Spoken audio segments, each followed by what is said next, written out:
Ya, Bismillahirrahmanirrahim. Benar-benar. Ya, kita mulai saja pada pertemuan Zoom pagi pagi hari ini. Pada kali ini, mata kuliah komunikasi politik sebenarnya itu mendiskusikan tentang model komunikasi politik. Kalau kita ketahui bahwa seperti mungkin teman sudah baca di slide bahwa model komunikasi politik itu kan cukup yang populer itu dalam bukunya Danimo ya. Jadi ketika teman-teman searching di Google itu political communication itu salah satu buku yang cukup populer itu ditulis oleh Danimo. Dia merupakan salah satu ilmuwan komunikasi politik dari Amerika. Itu kan menjelaskan tentang ada empat elemen, ya. Ada empat elemen dalam dalam model komunikasi politik. Yang pertama mulai dari siapa yang mengatakan itu kan, siapa yang mengatakan itu kan berkaitan dengan aktornya. Kemudian kanal apa yang digunakan, kanal apa itu berarti kan media apa yang digunakan, bisa aja menggunakan media massa, bisa menggunakan media digital seperti media sosial, bisa juga menggunakan WhatsApp atau WhatsApp group dan lain sebagainya. Kemudian dengan with whom, dengan siapa dia berbicara, dengan siapa dia bicara atau objek yang dia ajak berbicara dengan siapa, audiennya itu siapa, atau masyarakat atau elektoralnya, atau di situ ada audiennya itu adalah misalnya jelas itu mahasiswa ataupun misalnya masyarakat awam atau mungkin targetnya lebih spesifik. Kemudian yang keempat itu adalah model komunikasinya adalah what kind of the effect. Efeknya itu seperti apa? Efeknya misalnya meningkatkan popularitas, partisipasi publik yang akan meningkat, pengaruh pengaruhnya akan lebih luas dan lain sebagainya itu kalau versinya Danimo. Tetapi selain Danimo ada beberapa model komunikasi lain seperti Brian McNair, kemudian ada model komunikasi yang cukup populer yaitu hybrid media communication. Hybrid media communication itu merupakan model komunikasi yang paling banyak diteliti di Indonesia dan itu paling populer karena dia hybrid ya. Jadi dia menggunakan antara media komunikasi yang offline dan media komunikasi yang online. Dan hybrid communication ini cenderung lebih banyak digunakan ketika pasca pandemi COVID-19 yang lalu. Selain itu ada model interaksi simbolik. Tetapi pada pertemuan hari ini saya akan lebih mendiskusikan tentang model komunikasi yang cukup populer saat ini yaitu dengan menggunakan political parasutis atau dia politikus penerjun payung ataupun dia political climber. Political climber itu dia politisi yang mendaki gunung. Jadi ada political parasutis sama political climber itu merupakan dua jenis model komunikasi politik yang memang secara realita itu banyak terjadi di Indonesia. Dalam contoh kasusnya ini adalah Gibran ya, Wakil Presiden Republik Indonesia. Banyak pihak yang menganggap bahwa dia adalah political parasutis. Jadi dia itu adalah politisi yang terjun payung. Terjun payung dalam hal ini diartikan bahwa dia datang sebagai wali kota, dia datang sebagai capres, ya kan? Dia itu ya terjun payung dari atas, gitu kan? Istilahnya tanpa terlalu banyak persiapan, tidak perlu merangkak dari bawah dengan dukungan logistik yang sangat kuat, dengan legitimasi yang kuat, kemudian ada legasi dari bapaknya itu jadi menjadi dia disebut dengan political parasutis. Jadi kenapa sih sebenarnya lawan lawan utama dari political parasutis itu adalah political climber. Political climber biasanya politisi yang disebut dengan political climber mereka adalah para aktivis. Mereka mereka mulai dari aktivis mahasiswa, mulai dari aktivis organisasi, mulai mereka itu berkembang dari aktivis kepemudaan bisa saja. Jadi mereka merangkak dari para aktivis, mulai dari aktivis yang di mahasiswa, kemudian naik di aktivis di organisasi nasional, kemudian masuk dari partai politik itu dia jadi pengurus biasa, kemudian menjadi pengurus DPP dan lain sebagainya. Jadi tidak ada yang instan dalam political climber. Biasanya political climber ini juga ada juga di model headhunter ya. Di headhunter juga sama para politisi senior ada kaderisasi. Kalau kaderisasi di Indonesia, political climber itu biasanya kalau di PDIP atau partai-partai yang berhaluan nasionalis itu ada GMNI, kemudian yang berhaluan Islam ada HMI, kemudian itu Islam agak modern, kemudian Islam yang tradisional itu ada PMI. Dia biasanya aktivis yang Di situ ada cenderung bisa disebut dengan political climber. Political climber itu bisa juga mereka mereka partai apa kaderisasi yang mulai dari bawah seperti partai-partai kader seperti PKS, kemudian di situ ada merangkak gitu kan ya, mulai dari desa dulu, kemudian ke ranting, kemudian ke cabang, kemudian nasional. Jadi ada tahap-tahap sehingga di situ ada proses kematangan. Di dalam model komunikasi politik political climber dia bisa juga yang paling penting dalam policy climber itu adalah networking. Jadi political networking itu menjadi hal yang faktor utama karena tanpa political networking, political climber itu akan susah naiknya. Tidak ada pijakannya, tidak ada istilahnya tarikan ke atasnya juga. Dan political climber itu juga tetap membutuhkan apa namanya tali. Tali itu juga dikekang oleh para seniornya di atas dan lain sebagainya. Tetapi political climber yang sejati bisa saja dia tidak mengandalkan orang dalam, dia bisa saja tidak mengandalkan mengandalkan apa namanya dukungan support logistik dari banyak pihak, tetapi dia mengandalkan dirinya sendiri untuk bisa terus mendaki, untuk terus menaik, menapaki tahap politik satu tahap demi tahap apa selanjutnya. Dengan demikian political climber tersebut akan menjadi political climber yang independen, tetapi di sini akan susah. Jadi perbedaannya political climber sama para political parasutis itu lebih cenderung bagaimana political climber itu dia mendaki tetapi tidak terlalu banyak bergantung kepada apa orang dalam, bantuan-bantuannya lebih bersifat eksternal, berbeda dengan political parasutis di mana dia lebih bersifat political dinasti, di mana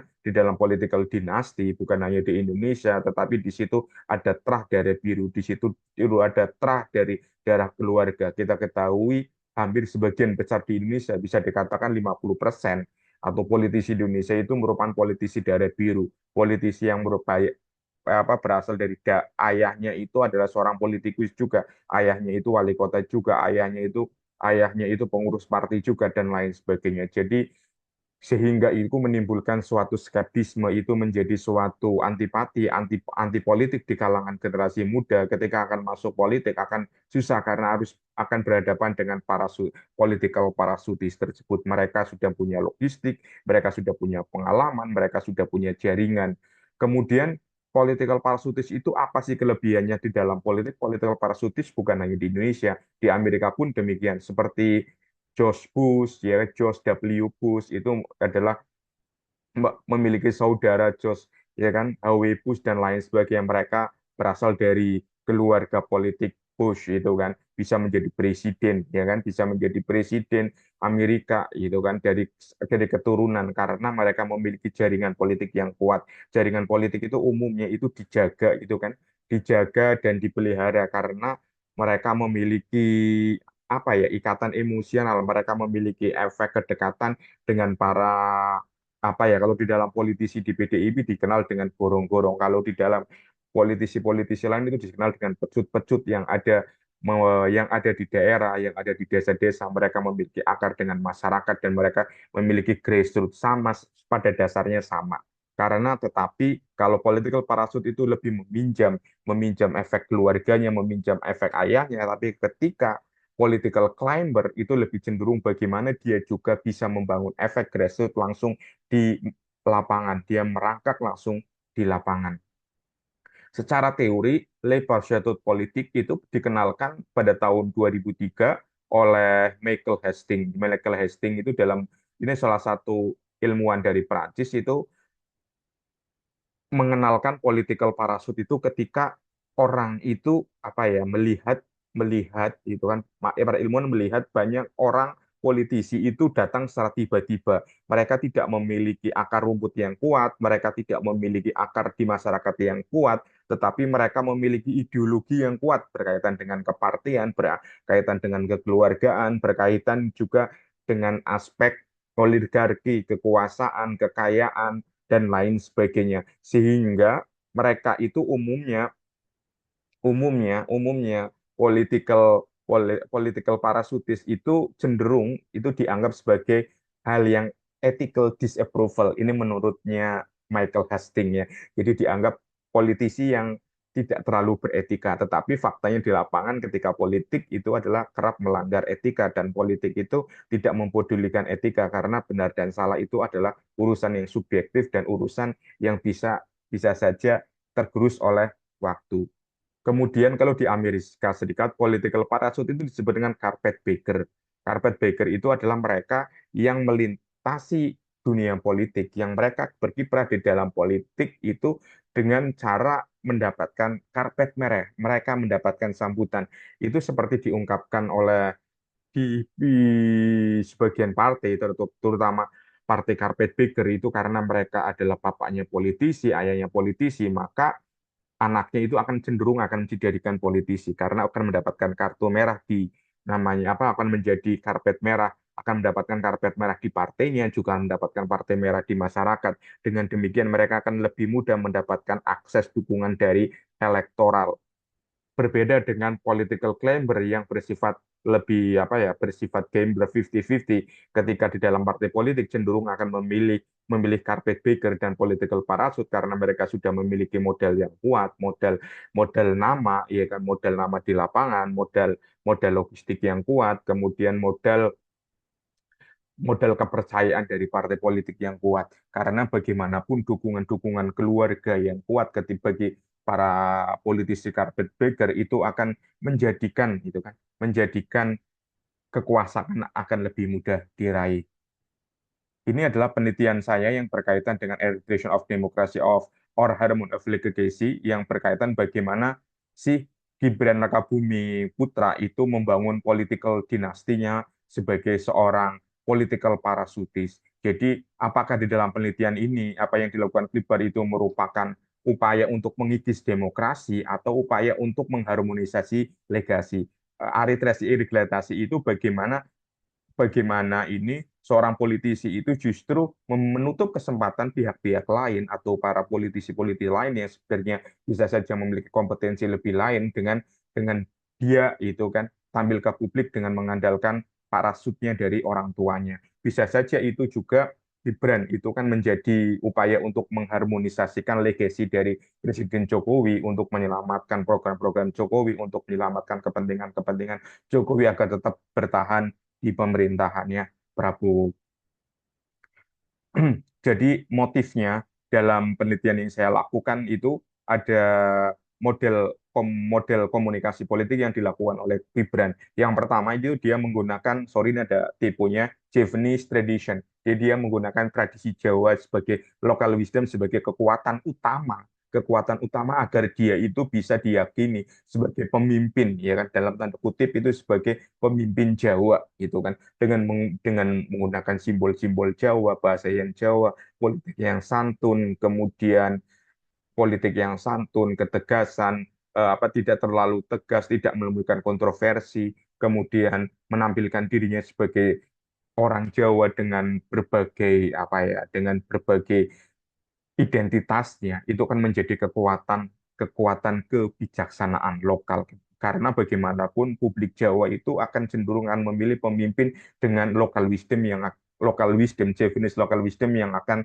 lebih kuat karena lebih berkaitan dengan harmonisasi dan ketentraman dan stabilisasi. Selain itu, model politik yang dilakukan oleh Gibran adalah tetap menerapkan Islamic value sebagai political identitas. Apa sih kepentingannya Islamic value itu? Islamic value di mana Indonesia itu merupakan negara Muslim, ya kan? Penduduknya itu mayoritas Muslim dan itu menjadi komoditas politik yang sangat kuat. Ketika asosiasi yang dibangun Gibran dengan mendekatkan diri kepada Nahdlatul Ulama, ya kan, dengan NU, kedekatan dengan kiai-kiai NU, kemudian upaya membangun kedekatan dia adalah bagian dari santri itu menjadi upaya politik identitas untuk membujuk kalangan-kalangan Nahdien untuk memberikan dukungan. Bagaimanapun itu adalah basis dari elektoralnya yang sangat kuat. Kemudian legasi yang lainnya adalah bagaimana kepemimpinan Jokowi itu kan menjadi dasar sebagai political karirnya. Tidak mungkin gitu kan, tidak mungkin dia tidak bisa melepaskan dari pengaruh pengaruh orang tuanya yang selama 2 periode menjadi presiden dan itu menjadi kekuatan. Jadi itu dia menjadi model komunikasi. Selain model komunikasi yang diterapkan itu bisa menggunakan media sosial yang sangat masif, dia mendekati jurnalis dengan media massa yang sangat masif. Dia juga menggunakan hybrid communication yang apa ya, yang sangat intens sehingga di dalam political communication itu tetap dibalut antara tradisi, antara nilai keagamaan, kemudian di situ juga ada legacy. Jadi model-model komunikasi politik itu bisa berkembang dengan berbasis pada penelitian, dengan berbasis kepada memang fakta yang ada di lapangan. Kemudian saya akan mendiskusikan tentang tugasnya. Jadi tugasnya nanti ini adalah pengganti UTS. Jadi outputnya itu ada dua. Jadi teman-teman itu membuat analisis berbasis kepada studi kasus. Bisa berbasis kepada politik, politik misalnya Gibran, politik Prabowo, boleh kasus lokal, politik lokal, boleh juga kebijakan, kebijakan pemerintah, boleh juga pendekatan-pendekatan organisasi, organisasi sosial, misalnya NU menerima tambang, misalnya Muhammadiyah menerima tambang, kebijakan-kebijakan yang bersifat bersifat komunikasi politik. Outputnya itu ada dua, paper dan video reels. Perlu diketahui, papernya itu tidak terlalu panjang sampai 5 halaman, 10 halaman. Papernya itu maksimal 2 halaman ya. 1 halaman tidak masalah. Itu bisa terdiri dari 2 halaman pengantar, maaf, 2 paragraf pengantar, kemudian 3 paragraf teori. Jangan lupa dikasih teorinya. Teori diambil boleh dari jurnal dan dikutip berdasarkan apa itu ada referensinya ya, bisa 1 teori atau 2 teori, jadi berbicaranya itu bisa berbasis kepada teori, nanti dianalisis dengan pendapat pribadi. Pendapat pribadinya sekitar 4 sampai 6 paragraf. 1 paragrafnya bisa 3 sampai ataupun 2 kalimat. Dan analisisnya lebih bersifat kepada pendapat pribadi. Jadi ngomong pendapat saya, menurut saya, in my opinion, according to me, dan lain sebagainya. Dan itu tidak boleh menggunakan AI, menggunakan AI untuk mencari penguatan-penguatan teori-teorinya saja ya, tapi untuk pendapatnya lebih mengutamakan kepada pendapat pribadi. Kemudian selanjutnya dari hasil paper tersebut, teman-teman boleh divisualisasikan itu dalam bentuk video. Boleh secara ngomong di situ selama 60 detik durasinya. Boleh lebih tapi jangan terlalu panjang, tidak sekitar 60 tapi jangan terlalu pendek juga di bawah 30 detik. Jadi dan itu diupload di YouTube Short, itu bisa di tag untuk memudahkan ke 100% autentik 100% autentik ID ya di caption. Dengan demikian itu nantinya akan memudahkan saya dalam mengecek. Selanjutnya itu dalam video itu boleh menampilkan wajah, boleh dikombinasikan dengan teks, boleh dikombinasikan dengan AI, boleh dikombinasikan dengan video-video pendukung. Di dalam video Reels itu nanti menjadi nilai dominan karena untuk apa ya? Untuk menunjukkan bahwa teman-teman selain berkomunikasi secara tekstual juga bisa eksis berkomunikasi di ranah media secara verbal sehingga bisa speak up your mind. Saya kira itu aja. Mungkin teman-teman ada pertanyaan. Untuk tugasnya nanti saya akan buatkan fiturnya di itu di apa di MyBase untuk bisa diupload. Bapak saya izin nanya, Pak. Silakan. Untuk deadline pengumpulan tugasnya itu kapan ya, Pak? Dan ini buat UTS ya, Pak? Iya, deadline-nya ya sekitar 1 minggu sebelumnya lah, sebelum UTS. Nanti mulai minggu depan boleh dikumpulin. Jadi semakin cepat semakin baik. Jadi nanti teman-teman tidak terlalu tergesa-gesa pas ngumpulinnya karena bentrok dengan tugas dari mata kuliah lain. Untuk 1 semester ini tugasnya satu aja, karena biar tidak terlalu memberatkan banget gitu.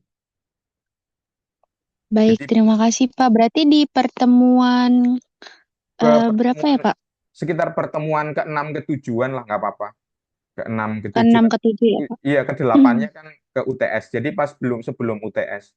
Tadi kan itu nanti bisa itu apa? Bisa kalau misalnya ada yang kurang boleh direvisi dan lain sebagainya untuk mendapatkan nilai yang sempurna. Karena kan penilaian akhirnya tetap pas waktu setelah UAS gitu. Baik, terima kasih ya, Pak. Iya, ada teman lain yang bertanya, Pak, izin bertanya, Pak. silakan silakan. Berarti ini tugasnya individu ya, Pak, yang buat UTS Iya, ini. individu, individu, Oke, Pak. Makasih individu. ya, Pak. Nggak usah panjang-panjang buat ininya, artikelnya ya, sehalaman aja nggak apa-apa. Yang penting kan videonya, 70% nanti nilainya di video aja. Karena kalau paper itu kan kebanyakan teman-teman kan ya gitu bisa ditebak lah. Tapi kalau video itu kan lebih ini eksploratif, lebih komunikatif, lebih inilah, lebih jelas untuk mengekspresikan. Mungkin ada pertanyaan lain? Ya, jika tidak ada saya tutup aja. Boleh bertanya via WA personal atau di WA grup. Terima kasih banyak atas kehadirannya teman-teman. Saya tutup. Assalamualaikum warahmatullahi wabarakatuh. Waalaikumsalam.